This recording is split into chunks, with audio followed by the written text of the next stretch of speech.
Safe injection sites near schools. Ontario says not anymore. We have the details and a lot of reaction this hour. $5,000 if you help find stolen cars. We're going to help tell you about this new initiative coming up. And flying back from an international trip, you're stuck in customs because of a technical problem. We'll tell you what happened at Pearson and airports around the country. This is Live at 5.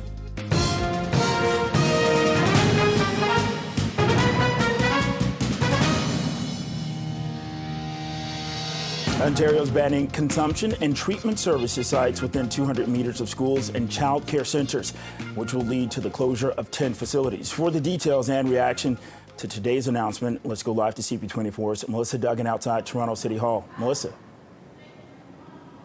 Hey, Bakari. So what we're hearing from the province today from Ontario's health minister is that the status quo of safe drug consumption sites is not working when it comes to drug use in our province.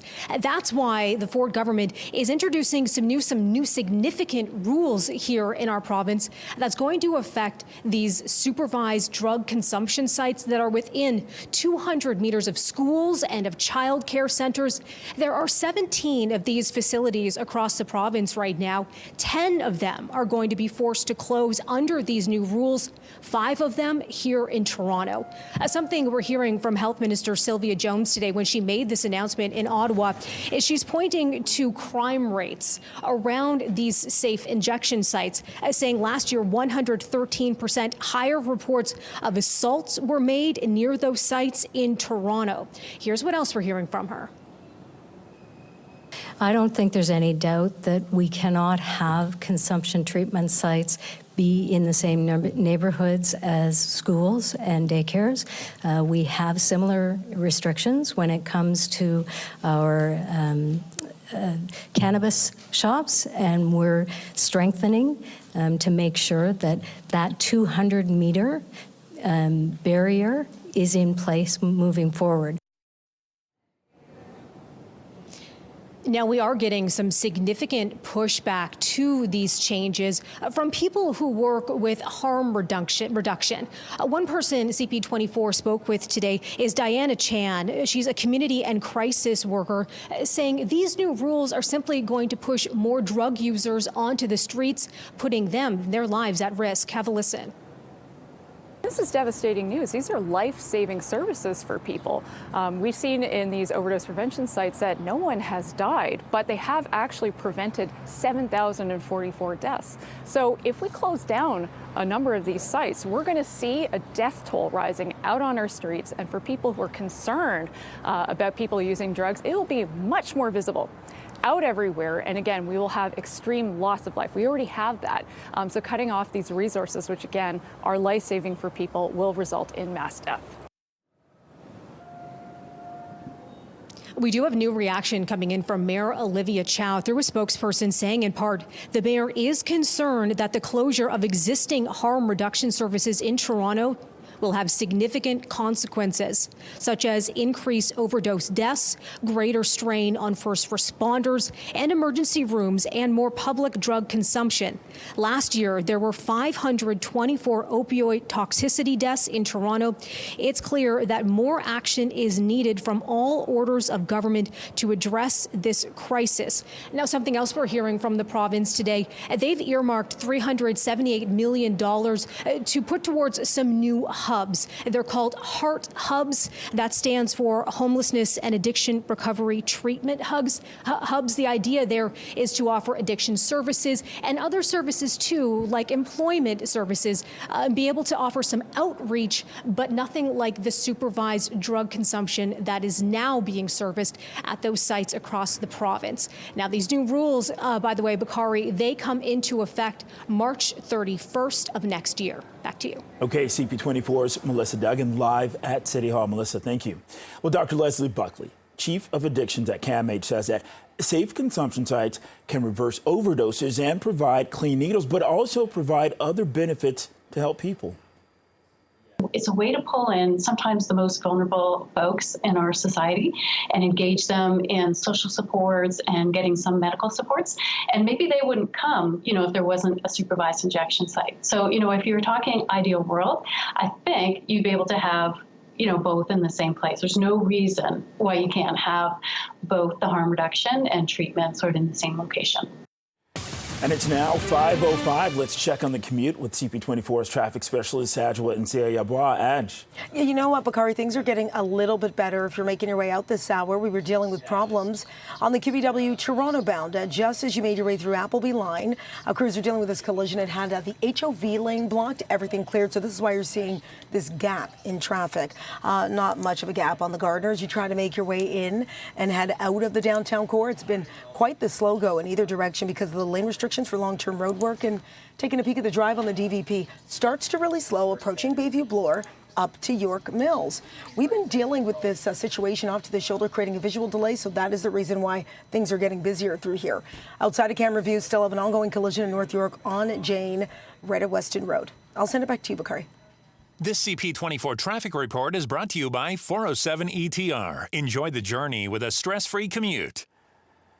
Wait times at customs at Pearson, they're returning to normal after a partial systems outage. Right now, let's go live to CP24's Andrew Brennan, who's at the airport for the latest on the situation. Andrew, was this just isolated to Terminal 1, or did this affect Terminal 3 as well?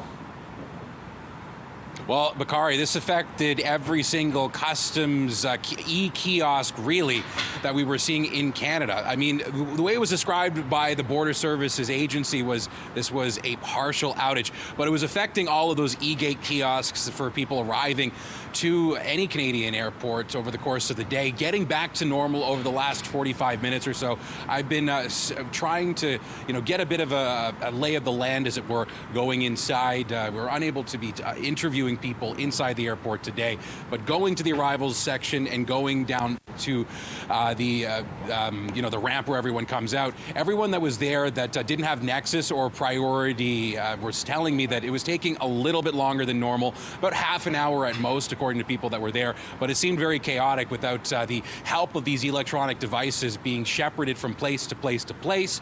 Not really exactly sure why, because they weren't being told. But other than that, they were able to get through rather painlessly, at least compared to what we've seen in years past where we've had issues, namely with staffing shortages. I'm thinking of 2022 into 2023. But for people coming to the airport now, as this outage issue is being resolved, and has been resolved, I should say, there's very little wait times getting through security, and those coming out at customs are saying that it's been largely hassle-free as of now. So at least that's good news. Bakari, what do you think? Should we take a flight, get out of here? I'm always up for that, Andrew, as long as you're paying. Sounds great. No. All right, CP24's Andrew Brennan. Thanks a lot, Andrew. Right now it's 5:08, 19 degrees. This is Live at 5 and up ahead. Police say that they found an assault rifle in a car that hit a streetcar in Regent Park over the weekend.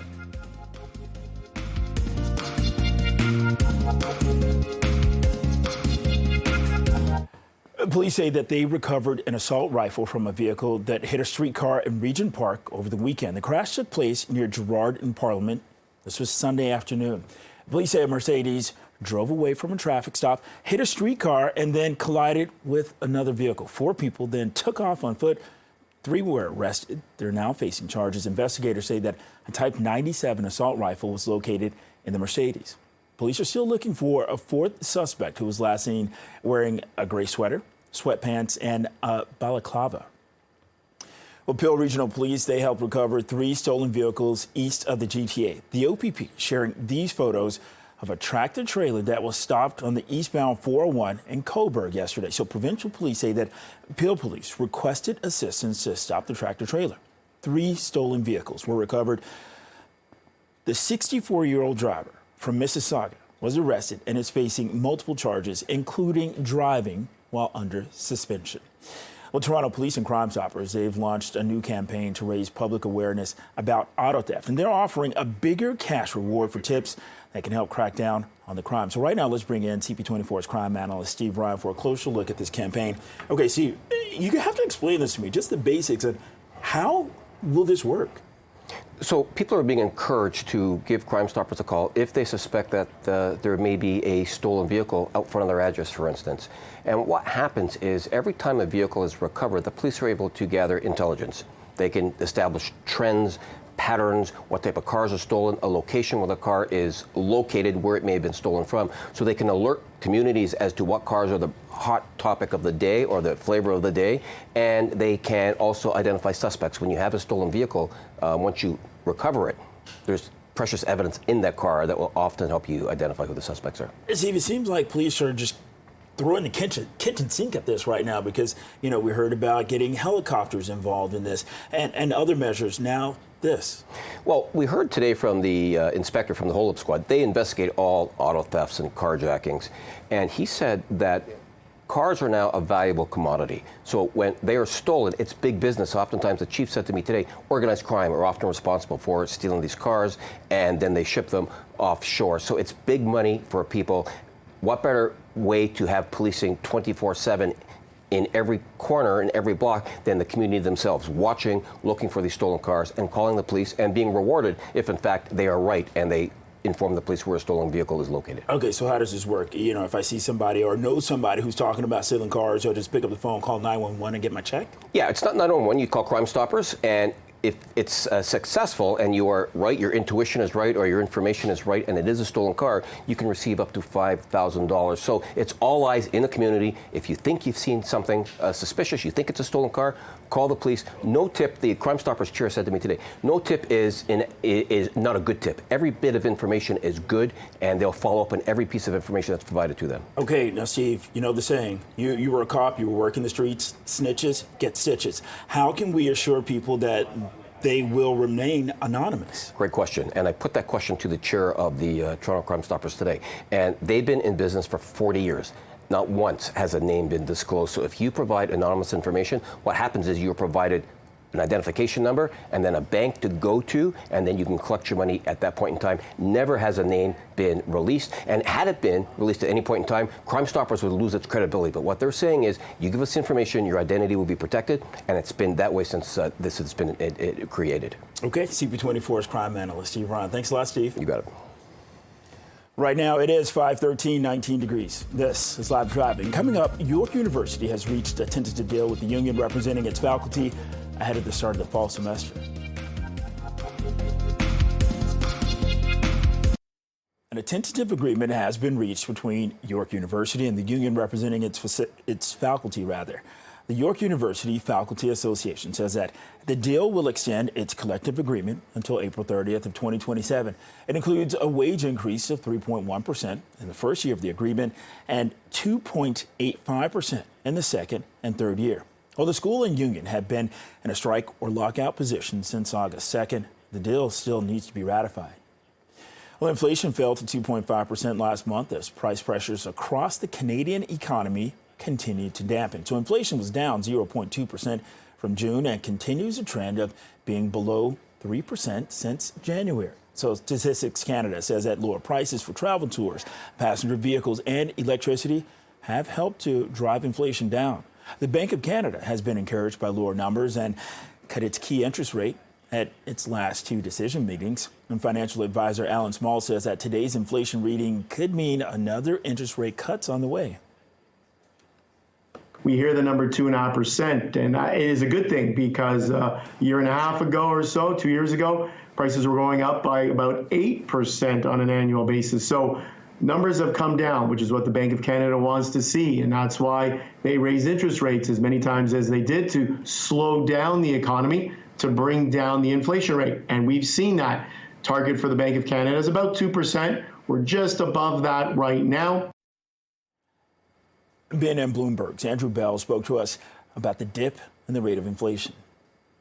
Good news for heavily leveraged homeowners who've got big mortgages, especially variable rate mortgages. So the rate of inflation in Canada now dropping to the lowest since early 2021. In fact, it's really only shelter that's powering inflation. And the central bank's next interest rate decision is scheduled for September 4th. Well, housing affordability across the country, it improved slightly last month. This is according to a new report. An analysis by ratehub.ca finds the minimum income required to purchase an overpriced, or rather average price home, that fell in the 13 markets examined from June to July. It's the first time affordability has improved since January, and a part of the credit goes to consecutive interest rate cuts by the Bank of Canada and falling bond yields, which also influence mortgage rates. And Toronto saw the biggest improvement in terms of affordability, with the income required to purchase a home dropping by about $5,400 to just under $210,000. Vancouver saw a similar drop, while the income required for a home purchase dropped by $3,500 to $164,000. And falling prices also helped with affordability, with the average price of a home in the GTA dropping by more than $13,000 from June to July. Okay, time's running out to avoid a work stoppage at the country's two biggest rail companies that could cost the economy billions of dollars. Unionized workers at Canadian Pacific, Kansas City, and Canadian National Railway, they could go on strike on Thursday if a deal is not reached. However, CN says that it intends to lock out workers unless an agreement is in place or negotiations go to binding arbitration. Well, the federal labor minister rejected a request from CN to impose binding arbitration last week. CTV political commentator Scott Reed says that if there's a work stoppage, it'll put the federal government in a tough position. What's going to happen is that the federal government will take action, but here's how it plays. That it's such a tricky job for the labor minister. You need to place maximum pressure on both parties, on labor and management, to come to the table and reach a deal on your own terms. If you're government, you don't want to bail them out. You don't want to mandate the solution. You don't want to imbalance the whole negotiation process. But at the other side of it, there's a public interest here, and it's paramount. A work stoppage would impact some GO train service. GO's Milton line uses Canadian Pacific Kansas City tracks, and service on the line would be suspended. Service would also be suspended at Hamilton GO. Well, Skip the Dishes and its parent company, they're laying off hundreds of workers in Canada. The food delivery service's CEO says that 100 employees with Skip the Dishes will lose their jobs. Another 700 with JustEatTakeaway.com will also receive pink slips. And the cuts are being made as part of a restructuring effort. The Skip the Dishes chief executive says that it was necessary to slash positions to make sure that the business has the right resources to drive growth. A new report from the Canadian Federation of Independent Business says that nearly 70% of Canadian small businesses have been disrupted by construction projects within the last 5 years. So on average, businesses had to deal with 508 days of construction-related disruptions. The study finds the most common issues are heavy traffic, dust, debris, and noise. Many businesses face accessibility issues as staff and customers struggle to get to the storefront or find parking, which leads to lost sales. The CFIB is calling on all levels of government to come up with mitigation plans to help business owners thrive during infrastructure projects. Okay, so Disney is backing down after trying to use a legal loophole to dodge a lawsuit. The company had asked a Florida court to dismiss a wrongful death suit because the victim's family had signed up for a 1-month trial of Disney Plus in 2019. A man sued the company after his wife had a fatal allergic reaction after eating at a restaurant in Disney Springs last year. Disney argued that customers agree to settle any lawsuits when they sign up for its streaming service. After a public backlash, the company issued a statement saying that it's waiving its right to arbitration. The lawsuit is now expected to proceed in court. It's 5:22, 19 degrees. This is Live at 5. Coming up, Argo quarterback Chad Kelly addresses the media after his suspension for violating the CFL's gender-based violence policy.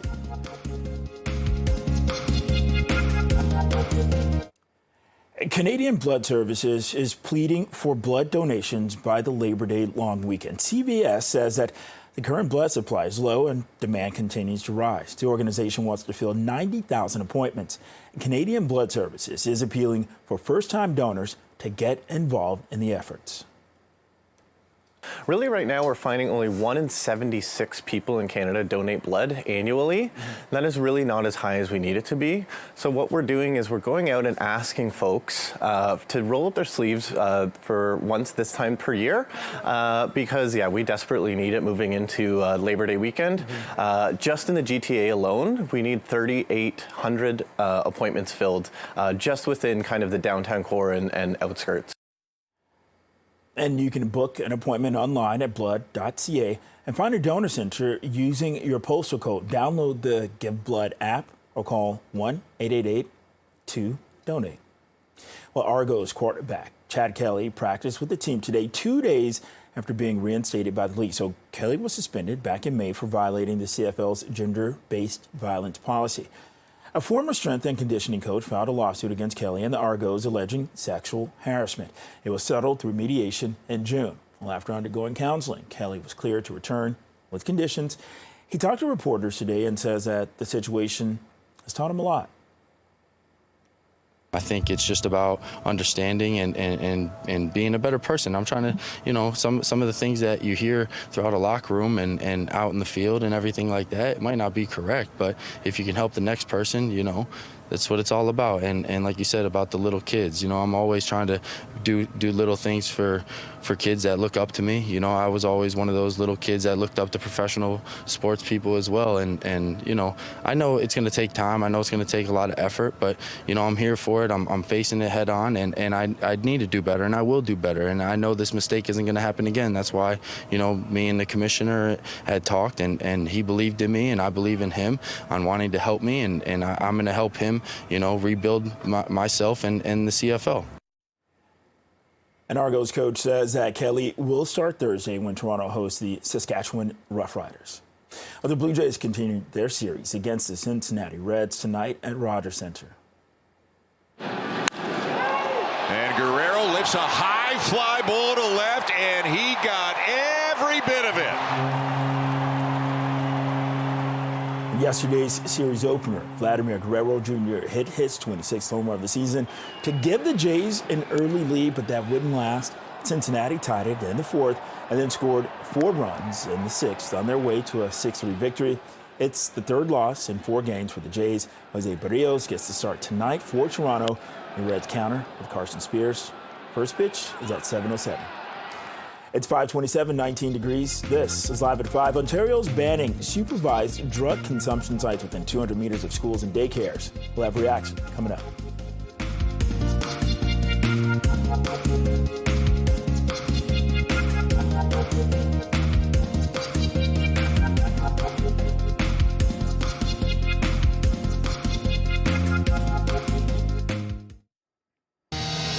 Safe injection sites near schools, Ontario says not anymore. We're going to have the details and a lot of reaction this hour. And $5,000 if you help police find stolen cars. We're going to tell you about this new initiative. We're flying back from an international trip. You're stuck in customs all because of a technical problem. We're going to tell you what happened at Pearson and other airports around the country. This is Live at 5.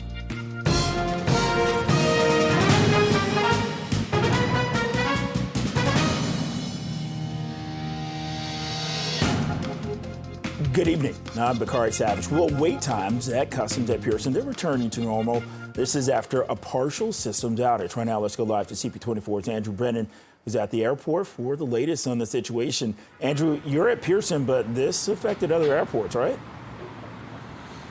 It did, Bakari, and the big problem with this, as the CBSA, the Canada Border Services Agency, described it, a partial outage being, were those e-gates, those kiosks that you go to when you're returning to Canada, or for people that are coming from abroad to come visit. Well, when you go to those kiosks, you give them the passport, and ultimately they scan them, and you get that little paper. You bring that to a Border Services agent. Well, those machines weren't working, so everything had to be done manually for hours. And when we first arrived here, we got the tail end of people at the arrival section that had come in and telling us what they saw. Thankfully, what they were saying is that even though things were manual and in some cases they did start seeing the e-gate starting to work, ultimately they didn't have to wait that much longer than normal. It was about half an hour according to most people, and comparatively it's been getting a lot better at Pearson and other airports in recent months since 2022, 23 during the job shortage era where we had wait times of over an hour. This was nothing like that, even with all the problems. We did, however, a few minutes ago, get an updated statement from the CBSA saying that they are, at this point, investigating, but what they're saying here is they're confirming that what happened today was not the result of a cyber attack. That is, in and of itself, good news, but it remains to be seen what, in fact, caused this to begin with. However, the skies are looking clear for now, Bakari. Okay. Clear skies. I like it. CP24's Andrew Brennan live at Pearson Airport. Well, Ontario's banning consumption and treatment services sites within 200 meters of schools and child care centres, which will lead to the closure of 10 facilities. For the details and reaction to today's announcement, let's go live to CP24's Melissa Duggan, who's at City Hall. Melissa. Bakari, I've got some reaction from City Hall for you in just a moment, but focusing on what the province is announcing today, really some sweeping changes when it comes to addiction and drug treatment in our province. And now the big headline here is that supervised consumption sites within 200 meters of schools and of child care centres, they are being forced to close under new rules. The province citing safety concerns and pointing to a spike in reports of crimes around these centers. Now, these facilities, they are supervised by healthcare professionals. The aim is that when people are using drugs, they have those professionals around them to help them in case of overdoses. Also making needles available, the idea there to prevent the spread of disease.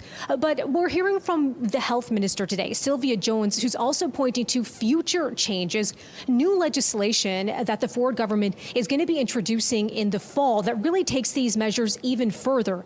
They include preventing municipalities from opening up new consumption sites or taking part in safer supply programs, also prohibiting municipalities from applying for drug decriminalization exemptions from the federal government. Here's what else we're hearing from Minister Jones today. We have a system that has not worked. We are seeing more issues in our neighborhood, in our municipalities, in our communities. I have heard from parents. I've heard from community leaders. I've heard from mayors. I've heard from business leaders that saying it is getting worse, not better. So a bit of a change in strategy is coming from the Ford government. Instead of some of these sites being open, the province is injecting $378 million to open up 19 hubs that will help people who have addiction issues, providing them with different services, but notably not allowing any clean needle exchanges. Now, we are getting some pushback from City Hall today. Here's what Councillor Chris Moyse is saying. There are hundreds of people who use these sites on a daily basis.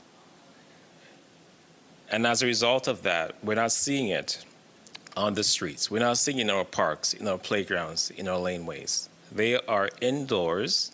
They're being supervised by professionals. And if there is an overdose, then the staff can respond. The proposal before us today does not talk about stopping addiction, because we can't stop addiction in the sense people will continue using. And my concern is that without safe injection sites, people will be using on the street.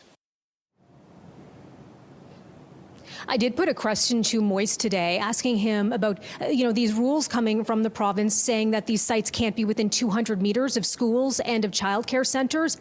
I said, is that a reasonable thing to do? He said, yeah, possibly, but not within a city like Toronto, a busy, packed urban area. That space is an issue. It might be easier to do in rural cities. As for the rules coming into effect, that's going to happen, Bakari, March 31st, 2025, when 10 of these centers will no longer be able to operate across the province, 5 of them here in Toronto. Back to you. Okay, CP24's Melissa Duggan live at Toronto City Hall. Thank you, Melissa. Well, Dr. Leslie Buckley, Chief of Addictions at CAMH, says that closing safe consumption sites is concerning.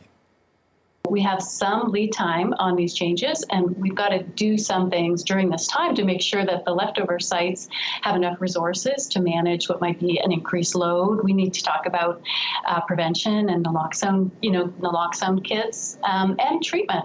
Talking about accessing treatment, and can't say it enough to people. If you're struggling or a loved one is struggling, treatment is available very, very quickly.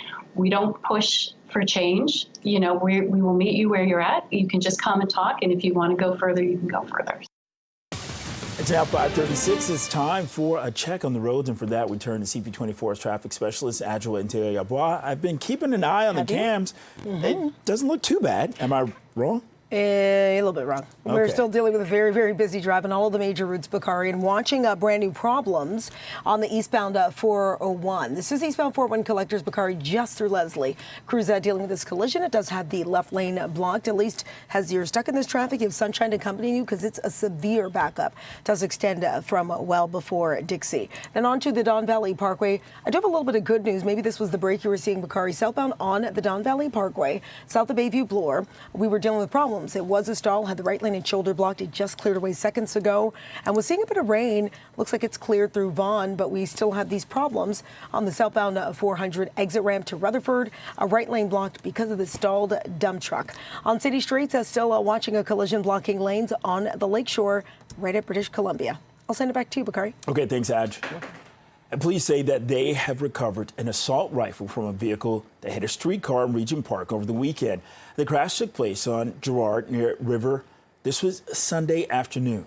Police say that a Mercedes, it drove away from a traffic stop, hit a streetcar, and then collided with another vehicle. 4 people got off. They took off running, but there were, rather, 3 of them were arrested. They're now facing charges. So investigators say that a Type 97 assault rifle was located in the Mercedes, and police are still looking for a 4th suspect who was last seen wearing a gray sweater, sweatpants, and a balaclava. And Peel Regional Police helped recover 3 stolen vehicles east of the GTA. The OPP sharing these photos of a tractor trailer. It was stopped on the eastbound 401 in Coburg yesterday. Provincial police say that Peel Police requested assistance to stop the tractor trailer. 3 stolen vehicles were recovered, and the 64-year-old driver from Mississauga was arrested and is facing multiple charges, including driving while under suspension. It's 5:39, 19 degrees. This is Live at 5, and coming up, we're going to take a closer look at a new auto theft public awareness campaign launched by Toronto Police and Crime Stoppers.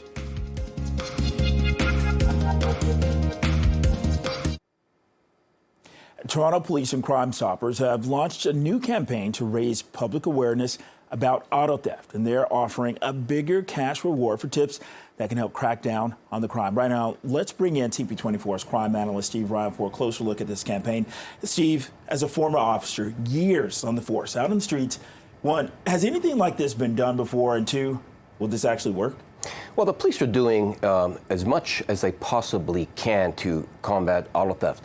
It's always been an issue, but it's getting more and more of a significant issue now because the cost of vehicles are so high, and organized crime are making big money by shipping those vehicles offshore. Oftentimes they go through Montreal. So having Crime Stoppers participate in this initiative, you've got more eyes on the street. So the more eyes that are on the street, the more vehicles that can be located. And when a vehicle is located, it can give the police an awful lot of intelligence that they can use towards combating auto thefts. Okay, so Steve, money talks. The reward is up to $5,000. That's been bumped up, right? Is the goal to maybe get these people to turn on each other? Contacting police, getting $5,000 for turning in their cronies, or are we just basically talking to the public here? It's more educating the public, but there's no discrimination when it comes to tips. So anybody can provide the information, and the key is when a stolen vehicle is mobile and police stop it, there's not a lot of information, but if you have people in neighborhoods, in community lots, parking lots, advising the police where they believe a stolen vehicle is, if those vehicles are located at certain locations, it gives an awful lot of intelligence as to trends, patterns, the type of vehicle, that's the flavor of the day, if you will. So oftentimes when they locate stolen vehicles that are parked, it gives an awful lot of intelligence, which helps the police combat those that are stealing vehicles and selling them for profit. All right, so Steve, walk me through this. How does this work for the general public and then also the police? You touched on a little bit of how this works with police right there, that this is kind of the tip of the iceberg. It can lead to more. Well, so if the public believes that there is a stolen vehicle within their site, all they have to do is call Crime Stoppers. Crime Stoppers works, and it's been effective for 40 years because people are guaranteed to remain anonymous. All they need to do is tip off the police as to where they believe a stolen vehicle might be. The police would gather the intelligence, do their investigation, and if that vehicle is in fact stolen, people can get up to $5,000 as a result of passing on that information. And they can do that without having their name disclosed, their name put out there? Absolutely. 100% guaranteed that their names will never be disclosed. If a person's name were to be disclosed, Crime Stoppers would just explode because it's no longer effective. People can be guaranteed that if they provide information to Crime Stoppers, they will remain anonymous. And that is the most effective way to combat any sort of criminality, is when people can provide information and be guaranteed to be anonymous. It is the most effective way. All right, CP24's crime analyst, Steve Ryan. Thanks a lot, Steve. You got it. Right now, it is 5:44. This is Live at 5. The Obamas are set to highlight day 2 of the Democratic National Convention tonight. We're going to have a preview coming up.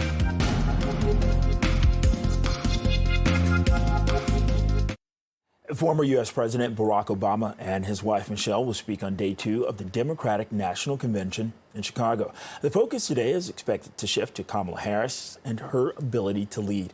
Yesterday served as an unofficial farewell and tribute to President Joe Biden. And CTV News political chief correspondent Vashi Capellos is in Chicago for the DNC and joins us with what to expect from the Obamas tonight. I assume from everybody I've spoken to that they're pretty darn excited to see the Obamas. They're pretty much as big a star power as the Democratic Party has. I think that's no surprise either, right? Like, this is, again, very much Democrat land. They're very into it. What I'm curious to see tonight is the degree to which the Obamas speak to the audience in this room versus people outside. Because while he and his wife are incredibly popular with Democrats, it wasn't exactly so with a lot of other sort of middle of the road or swing voters, as well as GOP voters following his time in office. I think a lot of that has changed since Donald Trump was in office. The people's perception of who came before him has certainly altered. But I am very curious to see the way in which he kind of tries to broaden the appeal of the Democrats' message beyond their base. And Kamala Harris's husband, Doug Emhoff, will also address the convention this evening. Well, Donald Trump posted an image of Taylor Swift endorsing him for president, but it's a fake. The image shows Swift dressed in red, white, and blue and asking Americans to vote for Trump. Experts say that the images were likely generated by AI. Swift has not endorsed a candidate in this race, but has supported Democrats in the past. And looking towards the Middle East, U.S. Secretary of State Antony Blinken stepping up the urgency for a ceasefire in the Israel-Hamas war, saying that a deal must be done in the coming days. Blinken met with leaders in Qatar today. This is where mediators have gathered to try and push for a truce in the more than 10-month-long war in Gaza. Blinken has said that Israel has accepted a proposal to bridge differences, holding up a ceasefire and hostage release, and he called on Hamas to do the same. And Blinken spoke with reporters prior to leaving Doha. Time is of the essence because with every passing day, the well-being and lives of the hostages are in jeopardy. Time is of the essence because every single day, women, children, men in Gaza are suffering without access to adequate food, medicine, and at risk of being wounded or dying in fighting that they didn't start and they cannot stop. And time is of the essence because with every passing day, there's the danger of escalation. And the Israeli military says that it has recovered the bodies of 6 hostages taken by Hamas in the October 7th attack. Israel did not say how or when the hostages died, but Hamas has said some captives have been killed and wounded in Israeli airstrikes. An internal briefing note is warning the demands of protecting parliamentarians and other public figures is placing, quote, significant strain on the RCMP. The newly released February memo says that personnel and resources have been taken away from other federal policing priorities.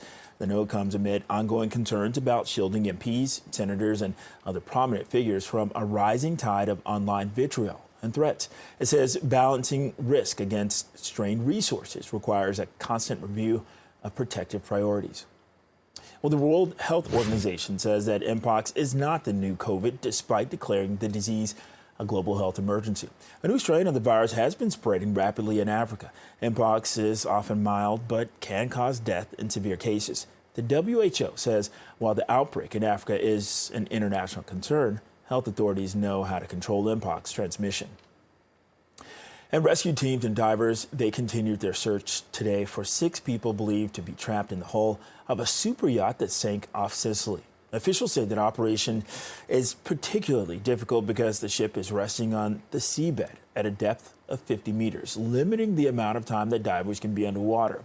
The body of the yacht's chef, reported to be a Canadian, has been recovered. It's believed that the ship was struck by a waterspout early Monday before it sank. And the captain of a ship involved in the rescue of passengers from the yacht was alerted to the disaster by a red flare shortly after bad weather rolled in. After the wind dropped down, we looked around us, didn't see the yacht. Also on the AIS was not visible. And a moment later, somebody of our guests saw a red flare, and then we saw a red flare ourselves. And we took our tender and went that direction and found 15 people in the life raft. And we took them out of the life raft and brought them with our tender to our ship and took care of them until the Coast Guard appeared. First to take the injured people and later the rest. And the 6 people missing include British tech tycoon Mike Lynch and his 18-year-old daughter. His wife is among the 15 survivors. One of Lynch's defense lawyers and the chairman of Morgan Stanley's London subsidiary are also missing, along with their wives. The gathering on the yacht was being held to celebrate Lynch's recent acquittal in a U.S. fraud case. Right now it's 5:53, 19 degrees. This is Live at 5. More and more Canadians are discovering deepfakes online. This is according to a new study. We'll be right back.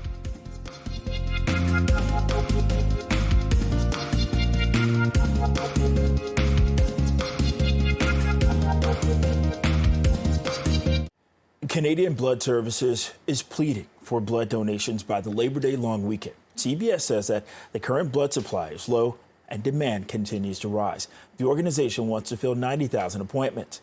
We had a chance to speak to Canadian Blood Services this morning. It says that there are misconceptions around the importance of blood donations that people may not realize. We feel like a lot of people think of blood donations for emergency situations, which is certainly needed. So car accidents, construction site accidents, but blood is needed on a daily basis for all sorts of surgeries, hip replacements, heart surgeries, and we need all types of blood. No matter if you're an O type, A type, AB type, all types are needed to sustain a healthy supply of blood in Canada.